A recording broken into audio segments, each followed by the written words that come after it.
తెలంగాణ అంటేనే ఉద్యమాల గడ్డ, పోరాడి ఏదైనా సాధించుకుంటుంది. మైక్ టీవీ కూడా బలిదానాలు వద్దు, పోరాడే సాధించుకోండి అని చెప్తూ ఉంది. మనతో మాట్లాడడానికి ఆర్టీసీ కండక్టర్ మంజులా ఉన్నారు. ఎట్లా చూస్తారు బలిదానం మీద, ఏమంటారు?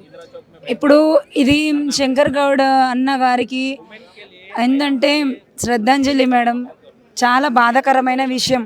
ఎందుకు ఆయన చనిపోయినారు అంటే ఆయన ఏదో ఇంటి సమస్యల గురించి చనిపోలే మేడం. అంటే మనం కూడా అర్థం చేసుకుంటున్నాం. అప్పుడు తెలంగాణ సాధించుకోవడానికి ఎంతోమంది ప్రాణత్యాగం చేసినారు, ఎంతోమంది అమరవీరులు అయినారు.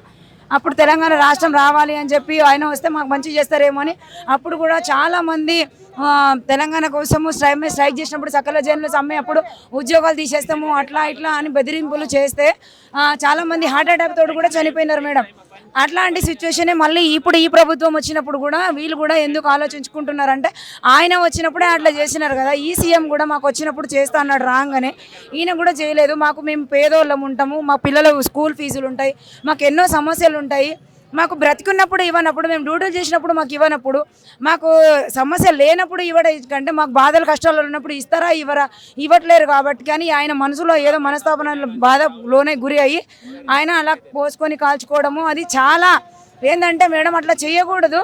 కానీ అందరి గురించి పోరాడండి మేడం. ఆయన ప్రాణత్యాగం చేసిండంటే ఆయనకి చాలా మేము అందరం జీవితాంతం గుర్తుపెట్టుకుంటాం మేడం శంకర్ గౌడ్ సార్ అన్న గారిని. శంకర్ గౌడ్ సూసైడ్కి ఎవరు బాధ్యత వహిస్తారు అంటే గవర్నమెంట్ బాధ్యులు మేడం.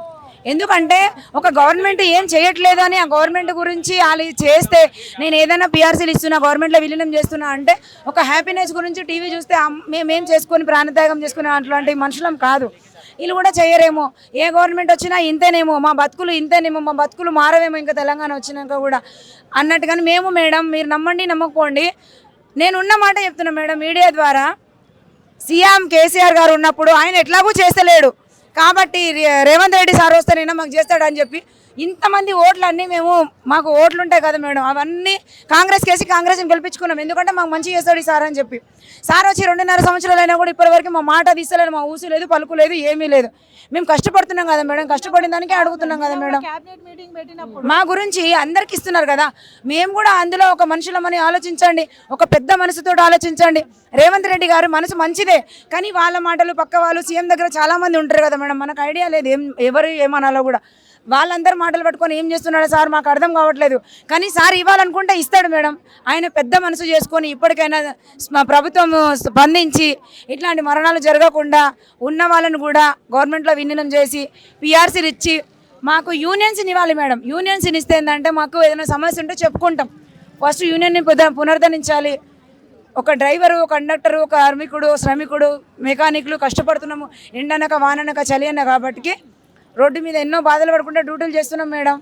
తినకుండా డ్యూటీలు చేస్తున్నాం మా బాధలు. కాబట్టి గవర్నమెంట్ ఇప్పటికైనా స్పందించి మా న్యాయమైన డిమాండ్లను పరిష్కరించాలని వేడుకుంటున్నాం మేడం. ఇంతే. దాదాపు కొద్దిసేపటి క్రితం ఇంకొక అతను సూసైడ్ చేసుకోవడం ఎందుకు? దాదాపు ఆర్టీసీ కార్మికులను ఎవరైనా ఇట్లా ప్రేరేపిస్తూ ఉన్నారా? ఏమైనా హరాస్మెంట్ కారణంగా భయపడుతూ ఉన్నారా? మాకు ఎవరు మమ్మల్ని భయపడించట్లేరు మేడం. మేమే టెన్షన్లకి మాకేమైనా అవుతుందా కాదా, మాకు ఎవరైనా ఇస్తారా ఇయ్యరా. మాకు ఇప్పుడు ఒక 10,000 జీతం ఉందనుకో మేడం, ఒక 15,000 వచ్చిందనుకో మాకు ఒక ఇల్లు కిరాయికైనా వస్తుంది కదా, మా పిల్లలకైనా అయిపోతుంది కదా, మేము కడుపు నిండా తింటాం కదా. మేడం నేను కావాలని చెప్పట్లే మేడం, మీరు ఏమనుకోకండి. మా ఆర్టీసీ కార్మికుల గురించి మాత్రమే చెప్తున్నాము. పక్కన వాళ్ళు మేము పోతుంటే వస్తుంటే చూస్తుంటాం, అరే వీళ్ళు పలానా మంచిగా డ్రెస్లు వేసుకున్నారు, మంచిగా హోటల్లో తింటున్నారు, అన్నీ అంటే వాళ్ళు డబ్బు పార్టీ వాళ్ళు తింటున్నారు. మాకు తినడానికి ఆ పూటకు ఉంటేనే నెల వచ్చే వరకు జీతం వస్తే రేషన్ షాప్లో తెచ్చుకుంటే అవి కట్టుకోవడానికే మళ్ళీ మాకు జీతం మిగలదు మేడం. మా పిల్లల ఫీజులకైనా, ఇల్లు కిరాయికైనా, తినడానికైనా కూడా కిరాణా షాపుకు కట్టుకునే వరకే నెలసరి వచ్చే వరకే సరిపోదు మా జీతం. సార్ కొంచెం గవర్నమెంట్లో విలీనం చేస్తే, పిఆర్సీలు ఇచ్చేస్తే, ఉన్నాయని ఇస్తే మాకు కొంచెం జీతం పెరుగుతుంది. దాని ద్వారా బతికినంత వరకు మేము మానవుల మనుషులం అన్నప్పుడు ఎవరమైనా ఈ రోజు ఉన్నాం రేపు ఉంటామని గ్యారెంటీ లేదు మేడం. మేము ఉన్నప్పుడు ఇవ్వనప్పుడు, మేము కడుపు నిండా ఇప్పుడు తినలేనప్పుడు మీరు ఎప్పుడో ఇస్తా అంటే, ఎప్పుడో చేస్తా అంటే రేపు చనిపోతాం మేము డ్యూటీకి వచ్చేటప్పుడు. రేపు నీ సొమ్ము తింటామని గ్యారెంటీ లేదు కదా. మీరు తర్వాత ఇచ్చేది వేరే మాట. మేము బతుకున్నప్పుడు ఇవ్వండి మాకు, మేము కష్టపడుతున్నప్పుడు ఇవ్వండి మాకు, మా న్యాయమైన డిమాండ్లు నెరవేర్చండి మాకు.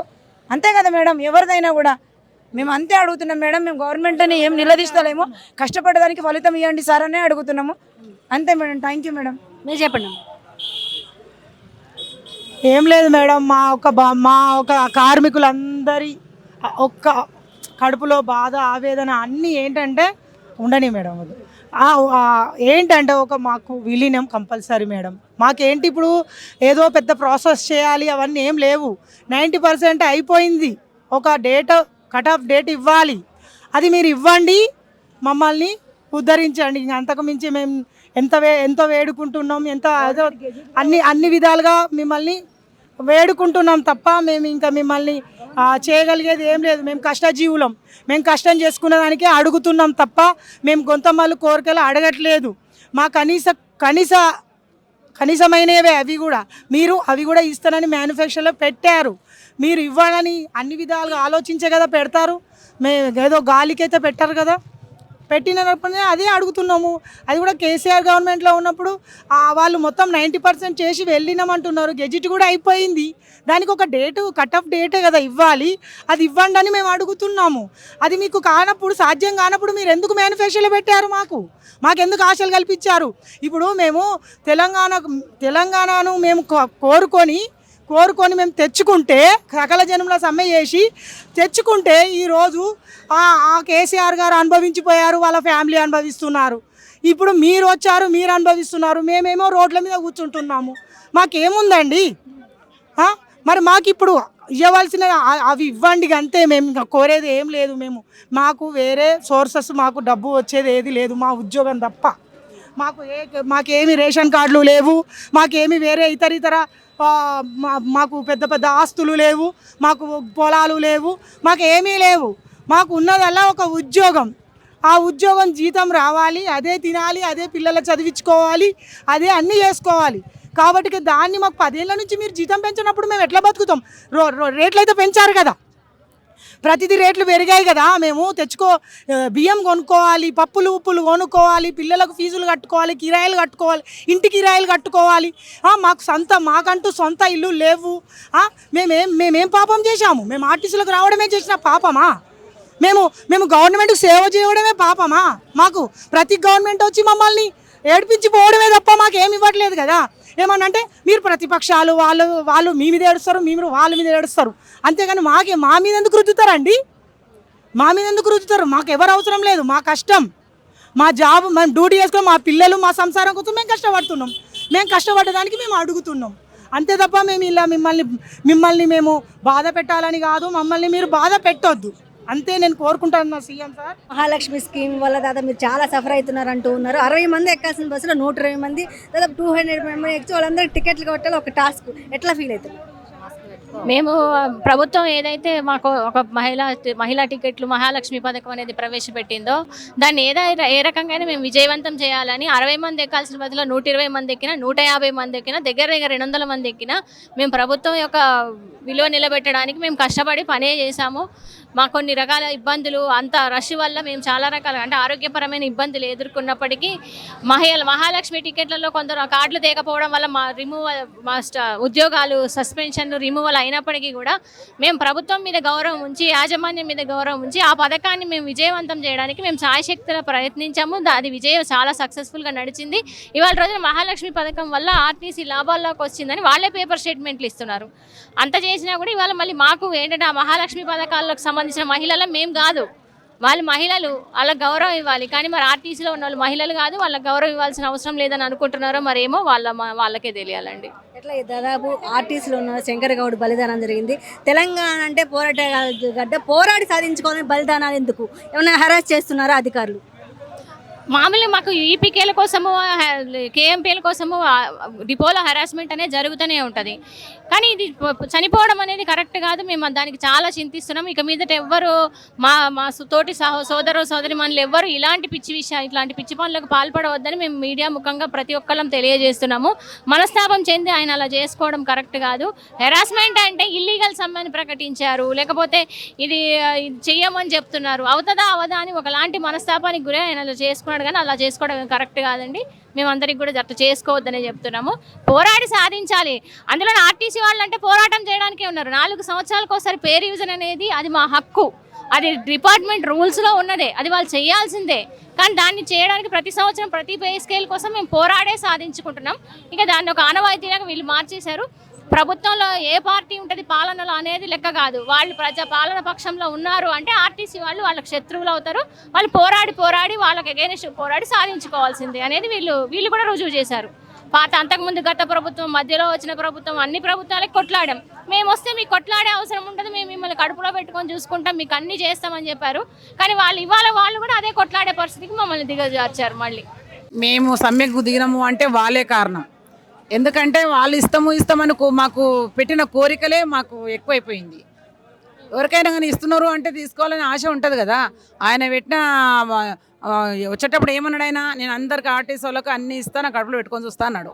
మాకు అన్నీ ఏమొద్దు, ఒక 3 ఏమని మేడం, 3 ఆయన నోటి నుంచే అన్నాడు. పిఆర్సీలు ఇస్తా, గవర్నమెంట్లో విలీనం చేస్తా అని అన్నాడు. యూనియన్లు ఈ 3 ఇస్తే మాకు ఏవి వద్దు, అవి 29 మిగతావి వస్తాయి. ఈ 3 ఏమనండి. మేము మా స్వచ్ఛందంగా కండక్టర్ డ్రైవర్లో వచ్చిన మేడం, మా వెనకాల ఎవ్వరూ లేరు. మా కడుపులో మండి వచ్చినాం మేము. ఒక 10 ఇయర్స్ నుంచి మాకు వెయిట్ చేసి యాస్ట్ వచ్చినాం తప్ప ఎవరు చెప్తే రాలేదు మేము. 10 సంవత్సరాల నుంచి జీతాలు ఇవ్వకపోతే ఆర్టీసీ కార్మికులు ఎలా బతకాలి? జీతాలు అదే చేసిన దానికి మాకు కన్నా తక్కువనే వస్తుంది. మేము చేసిన చాకరీ ఎక్కువ, చేసిన ఇచ్చుడు తక్కువ. 10 ఏళ్ళ నుంచి మాకు వచ్చే పిఆర్సీలు ఉంటాయి కదా, 4 ఏళ్ళకి ఒక్కసారి. అది మీ గవర్నమెంట్ పెట్టిన రూలే కదా. ప్రతి కార్మికునికి 4 ఏళ్ళకి ఒకసారి ఇవ్వాలి జీతం. అది రావట్లేదు 2. మళ్ళీ విలీనం చేస్తాను వాళ్ళ నోటి నుంచే వాళ్ళు మేము అడిగిన దానికి 10 ఇయర్స్ కిందనే అడిగిన దానికి ఈయన చేస్తాను వచ్చిండు. ఆయన మేము తెచ్చుకున్నాం మాకు చేస్తాడని. సీఎం గారిని మేము గెలిపించుకున్నాం ఆర్టీసీ వాళ్ళం మాకు చేస్తాడని. ఆయన వచ్చిన తర్వాత 2.5 ఏళ్ళ నుంచి అడుగుతూనే ఉన్నాం. ప్రతిసారి ఆయనకు మేము వినతి పత్రం పంపిస్తూనే ఉన్నాం, చేస్తామని అని లాస్ట్కు ఇది సమ్మె వరకు తెచ్చిందే ఆయన. ఏం చేశారు ఆర్టీసీలో? మీరేం చేస్తారు? నేను కండక్టర్గా ఉన్నారు. దాదాపు మహాలక్ష్మి స్కీమ్ పెట్టిన తర్వాత కలెక్షన్ రావట్లేదని చాలామంది అధికారులు హెరాస్ చేస్తున్నారు, ఇబ్బంది పెడతారు. ఇప్పుడు మహిళా టికెట్లు పెట్టినప్పటి నుంచి మహిళలు ప్రతి ఇంట్లో ఉన్న మూలకున్న వాళ్ళు కూడా వచ్చేస్తున్నారు. పండగ ప్రతి గుడికి, తర్వాత ప్రతి అకేషన్లు ఉన్నా కూడా ఊర్లలో నుంచి ఇక్కడ నుంచి అంతా వాళ్ళే ఉన్నారు. వాళ్ళని చూసి మగవాళ్ళు ఎక్కే వాళ్ళు కూడా భయపడి దిగి వేరే ర్యాపిడోలో వెళ్ళిపోతున్నారు. ఎందుకు అనంటే వాళ్ళు కూర్చోడానికి కూడా సీట్ ఇవ్వట్లేదు. సో వాళ్ళు ఎక్కువ ఎక్కి వీళ్ళు రాకపోతే ఈపీకేదేంటి అంటే ఎక్కడి నుంచి వస్తుంది? వాళ్ళనైతే మేము ఎత్తుకొచ్చి దింపలేము కదా బస్సులో రండి సార్ అని. అక్కడికి మా నోర్లు వరులుతూనే ఉంటాం. ఒర్రి అమ్మ రిక్వెస్ట్ వాళ్ళని, అమ్మ సీట్లు ఇవ్వండి అమ్మ వాళ్ళకు ముసలోళ్ళకు అని అడిగి ఇప్పించిన కాలాలు. అంత కష్టపడుతున్నాం మేము. మా ఆర్టిస్ట్ని మేము నిలుపుకోవాలనే కదా. ఎవరి కోసం చేస్తున్నాం మేము ఇప్పుడు సక్సెస్ అయింది మహిళది. ఎందుకైంది? మేము చేస్తేనే కదా. మేము అందరం ఎక్కించుకోకుంటే సక్సెస్ అవుతుండేనా? మరి మేము సక్సెస్ చేసినాం. నువ్వు పెట్టిన పథకాన్ని సక్సెస్ చేసినప్పుడు మాకు నువ్వు సక్సెస్ చేయాలి కదా. మాది కూడా మా బాధలు కూడా సక్సెస్ చేయాలి కదా. అది మేము కోరేది ఏం లేదు. మాకు ఆ 3 ఇప్పేయండి సార్. ఎందుకమ్మా కార్మికులు ఎందుకు కార్మికులు భయపడుతున్నారా? ఈరోజు కూడా ఒక సూసైడ్ జరిగింది. ఎందుకు బలవన్మరణాలు ఎందుకు జరుగుతూ ఉన్నాయి? ఎందుకు భయపడుతున్నారు కార్మికులు? లేదు మేడం, ఎందుకు భయపడతారు మేడం? మేము భయపడితే ఇలా ఎందుకు కూర్చుంటాం డిపోల ముందు, పోలీసుల ముందు? కాదు, ఆయన పరిస్థితి ఘోరం. అంటే బాధ, కడుపులో ఎంత బాధ ఉంటే ఆయన చనిపోయి ఉంటాడు అంటే చెప్పుకోలేనివి. మాకు యూనియన్లు ఉంటే ప్రతిదీ చెప్పుకోవచ్చు. మాకు డిపోలో హరాస్మెంట్ కానీ ఏదే కానీ యూనియన్లోనే తీసేస్తే ఎవరు చెప్పుకోలే? భార్య పిల్లలు చెప్పుకునే పరిస్థితి కదా. ఓ మొగోడు పెళ్ళంతా చెప్పుకోలేడు కదా. మేమంటే ఆడోళ్ళం మరుస్తాం, మొగోళ్ళు చెప్పుకోలేక, లోన కడుపులో బాధ యువతో చెప్పుకోలేక ఆయన చేసుకున్న సొసైటీ. ఇస్తారో లేదో వీళ్ళు, ఇవ్వకపోతే నా భార్య పిల్లల్ని ఎలా సాకాలి నేను? అదేదో చచ్చిపోతే పర్వాలేదని చచ్చిపోతున్నారు. ఇప్పుడు కూడా మేము ఆయన ఇస్తేనేమో ఓకే, ఇవ్వకపోతే ఇలానే చేస్తాం కదా. మీ ఆర్టీసీ చేసే వాళ్ళతో చర్చలు జరుపుతూ ఉన్నారు, ఇంతవరకు జరగలేదు. ఎందుకు ఆర్టీసీ వాళ్ళంటే ప్రభుత్వానికి చిన్న చూపు ఉందా? ఆర్టీసీ వాళ్ళని ఓట్ బ్యాంక్ అయినా చూస్తుందా గవర్నమెంట్? కరెక్టే, అది ఓట్ బ్యాంక్గానే చూస్తుంది ఆర్టీసీ వాళ్ళని. ఏ గవర్నమెంట్ వచ్చినా అంతే. ఏ గవర్నమెంట్ వచ్చినా మేము స్ట్రైక్ చేస్తే కానీ మా సమస్యలు 1-2 తీరుతాయి కానీ అంతకుమించి. మీరు అడిగింది విలీనం, పిఆర్సీ, దాదాపు 3 డిమాండ్లే మెయిన్గా. ఏదైతే గవర్నమెంట్ చెప్పిందో అది ఎందుకు చేయట్లేదు?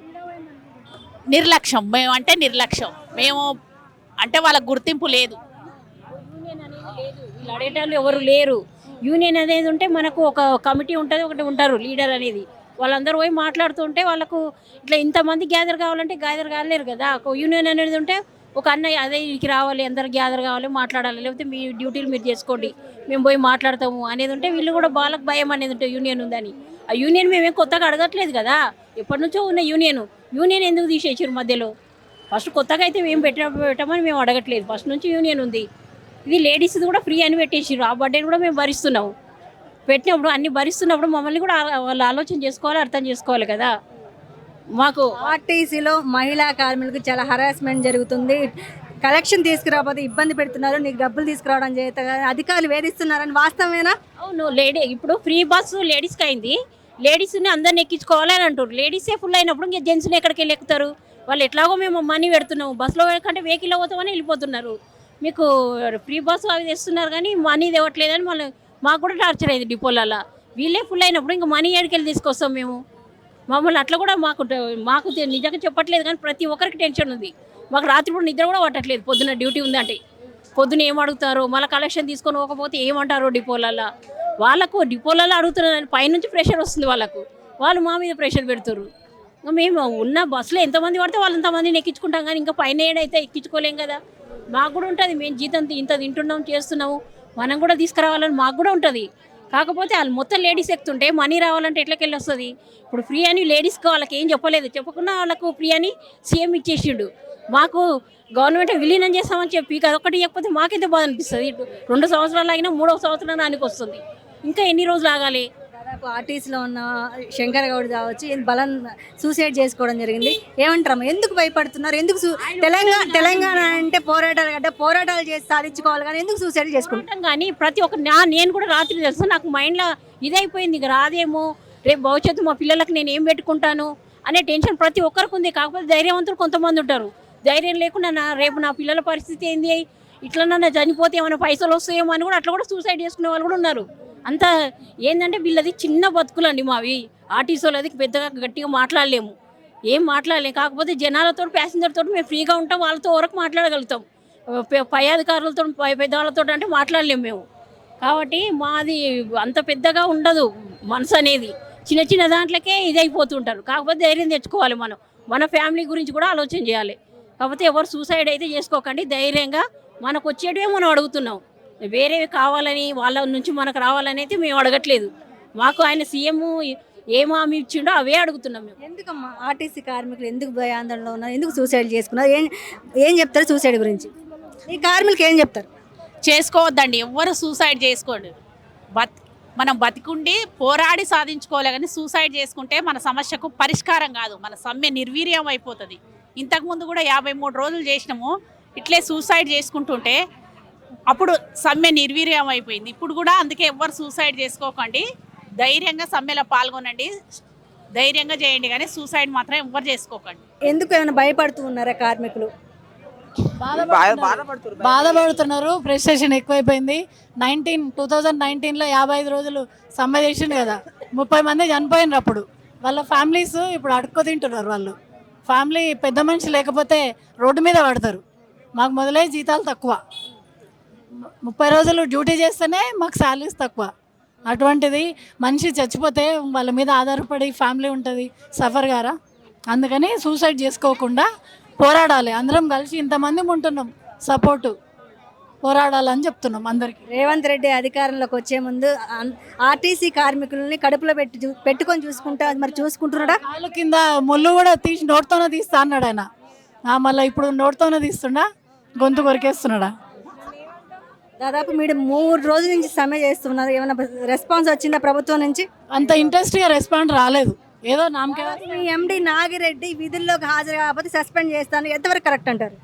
కరెక్ట్ కాదు అని, ఇది మా హక్కు. లేబర్ కమిషన్లో మేము నోటిఫికేషన్ పెట్టినాము, అక్కడ నుంచి అన్ని ప్రాసెస్ ప్రకారమే నడుస్తున్నాయి. మమ్మల్ని సస్పెండ్ చేసే అధికారం ఎవరికి లేదు, ఇది మా హక్కు. ఎందుకు గవర్నమెంట్ ఇలాంటి డిమాండ్స్ పెడుతుంది? సస్పెండ్ చేస్తాము, విధుల్లోంచి తొలగిస్తాము, ఎందుకు? ఆర్టీసీ కార్మికులు అంటే ప్రభుత్వాన్ని నిర్లక్ష్యమా? నిర్లక్ష్యమే కదా, భయపెట్టియడానికి. భయపెట్టి ఇప్పుడు 0 టికెట్ల డబ్బులు ఇస్తలేదు, అడుగుతున్నారు. ఎండి ఇవ్వలేదు అంటున్నాడు, వాళ్ళు ఇచ్చినామని చెప్తున్నారు. మరి ఎక్కడ పోయినాయి డబ్బులు? మా పిఎఫ్ వాడుకున్నారు, మాకు వచ్చే డబ్బులు వాడుకున్నారు. ఈ రిటైర్మెంట్ అయిన వాళ్ళ డబ్బులు వస్తలేవు, వాళ్ళు ఎట్లా ఏం బతుకుతారు? 50,000 జీతం ఉన్నోళ్ళు 10,000 కూడా పెన్షన్ వస్తలేదు రిటైర్ అయిన తర్వాత, ఎట్లా బతుకుతారు? మాకు ఇంకా రోగాలు వస్తున్నాయి డ్యూటీలు చేసి. అందరూ ఈ ఎండలకు బయటికి వెళ్ళకండి, 12కు వెళ్ళకండి అని చెప్తున్నారు, కానీ మేము తిరుగుతున్నాం కదా బస్సులలో. మరి మాకెవరు చెప్తలేరు ఎందుకు? మమ్మల్ని మనుషులానే చూస్తలేరు. ఇట్లా దాదాపు ఆర్టీసీలో కండక్టర్ లేనిదే నడవదని బస్సు, కానీ ఈరోజు కండక్టర్ లేకుండా బస్సు నడుస్తుంది, ఏమంటారు? ఫ్రీగా మేము దాదా మీరు 3 రోజుల నుంచి మీరు 3 రోజులు సమ్మె చేస్తున్నారు, కండక్టర్ లేని బస్సులు అక్కడక్కడ తిరుగుతూ ఉన్నాయి, ఏమంటారు? పబ్లిక్కి అవేర్నెస్ ఇస్తున్నారు, మేము నడపగలుగుతున్నాం, వీళ్ళు సమ్మె చేసినా మీకు ఇబ్బంది కాకుండా మేము ఏదో కొంతంగా హెల్ప్ చేస్తున్నామని చూపించుకోవడానికి చేస్తున్నారు. కానీ వాళ్ళు డ్రైవింగ్ లైసెన్స్ ఉందా వాళ్ళ దగ్గర? మీరు వాళ్ళని అడుగుతున్నారా? ఏ బస్సు అన్నా కనబడితే మీకు డ్రైవింగ్ లైసెన్స్ ఉందా, యూనిఫామ్ ఉందా, మీకు ఏ హక్కుతోన బస్సు నడుపుతున్నారు? ఏమన్నా అయితే పబ్లిక్ ఏమన్నా అయితే ఎవరన్నా యాక్సిడెంట్ అయి చచ్చిపోతే ఎవరు రెస్పాన్సిబిలిటీ? గవర్నమెంటా, మా డిఎం గారా, లేకపోతే ఎండి గారా? దాదాపు ఇప్పటికి 40 బస్సులు యాక్సిడెంట్లు అయినాయి 2 days నుంచి, బయటికి పంపించినవి ఏమన్నా బయట పెడుతున్నారా? మీడియానే బయట పెడతారు. దాదాపు శంకర్ గౌడ్ సూసైడ్ అనేది అందరిని కలిసి వేసింది, ఏం చెప్తారు? కార్మికులకి ఏం చెప్తారు? సూసైడ్ చేసుకోవద్దు, పోరాడాలి, కొట్లాడుతున్నాం కదా, అందరితో పాటు ఉండాలి. ఎవరైనా సూసైడ్ ఆలోచన రావద్దు. ఫ్యామిలీ ఉంది, పెళ్ళాం పిల్లలు, వాళ్ళు సఫర్ గారా? సూసైడ్ ఎవరు చేసుకోవద్దు.